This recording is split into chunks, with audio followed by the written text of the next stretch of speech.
Where did life come from? Did Earth itself create us, or was there an external hand involved in the process? Well, seems like the answer to the question of how life came to be lies in the heart of our galaxy. A gas cloud 27,000 light-years away from our blue planet may have answers to the most important questions we may have pondered since humans began exploring space. How did life begin? If it arrived on Earth from deep space, then where did it come from? And how many planets out there have life on them? Welcome to the Space Telescope, and today let's find out how a gas cloud near the center of the Milky Way may help us figure out how life could have been formed on Earth. We are made of stardust. A lot of poets and singers have wondered if we are made up of the same dust that fills up space and is considered an essential building block for stars and planets. It's been a while since scientists have actually developed a theory that life could have sparked on Earth because complex molecules, which are the building blocks of life, arrived on Earth with comets and meteors. In a new study, researchers have detected a mystical gas cloud full of nitriles far, far away from our Earth. Interestingly, nitriles is typically a toxic kind of organic molecule, but it is also a complex compound that plays a pivotal role in creating the building blocks of RNA, or ribonucleic acid. RNA can be defined simply as the cousin of DNA. It is present in all living cells, just like DNA, and it even has a similar structure to DNA as well. The only difference is that RNA is most often single-stranded.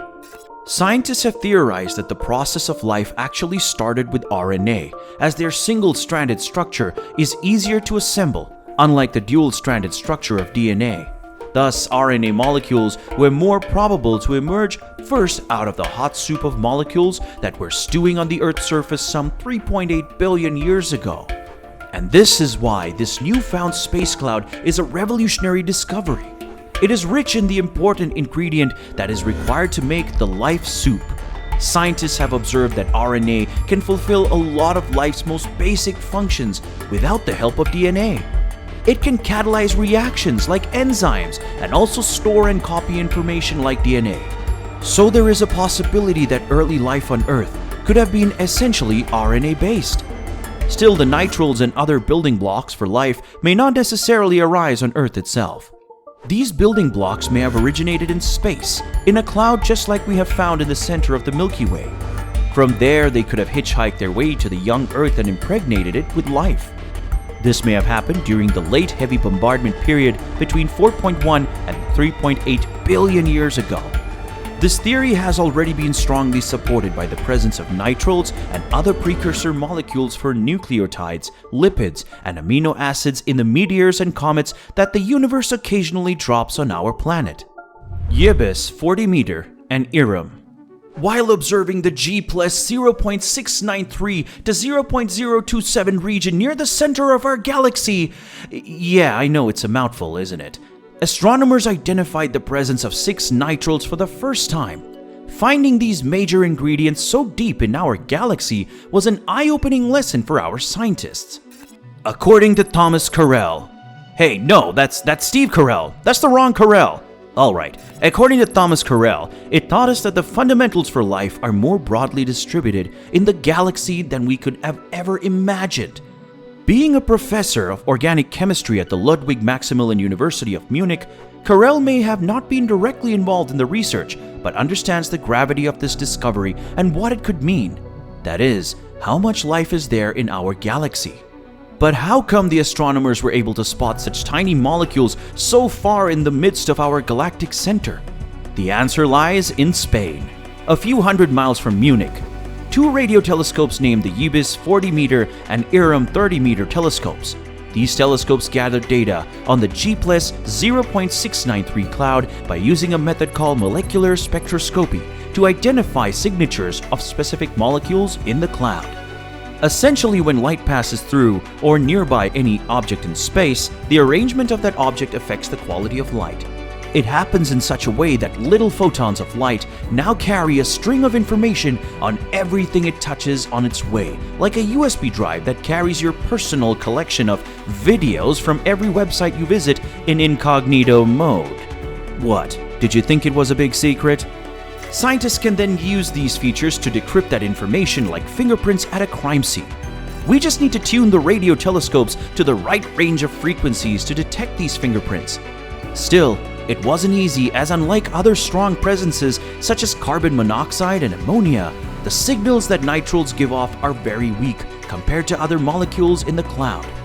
As essential as the bond is to life, it is not so prevalent in the gas clouds that surround the Milky Way center, which makes finding them more challenging. So the team of researchers needed very sensitive and deep observations, and after gathering hundreds of hours of data, the team discovered 4 nitriles. Cyanic acid, cyanoline, propyl cyanide, and cyanopropyne are expected to be present in the cloud with a high degree of certainty. The other 2, cyanoformaldehyde and glycolonitrile, are more on the speculative side for now. Nitriles are a diverse group of molecules. They are not only the reason why RNA exists, but they also are the main ingredient for the manufacturing of PPE products that we so desperately relied on during the COVID emergency and our healthcare providers use every single day. However, they all do contain a carbon atom bonded with a nitrogen atom.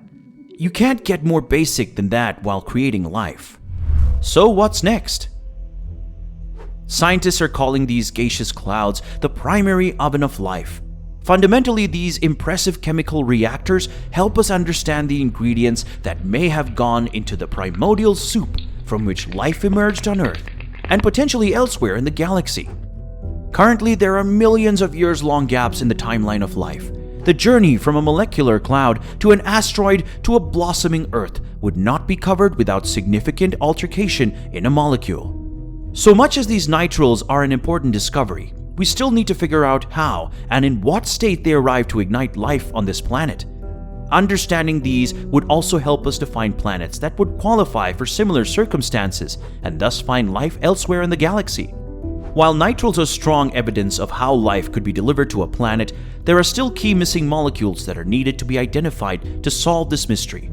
But with one milestone down, scientists can focus on the rest of the missing links, and each new discovery will help us understand how the limited chemistry available on the Earth could have created the complex life that amazes us around our surrounding and even inside us. Tell us in the comments, what do you think life would look like in a different part of the Milky Way?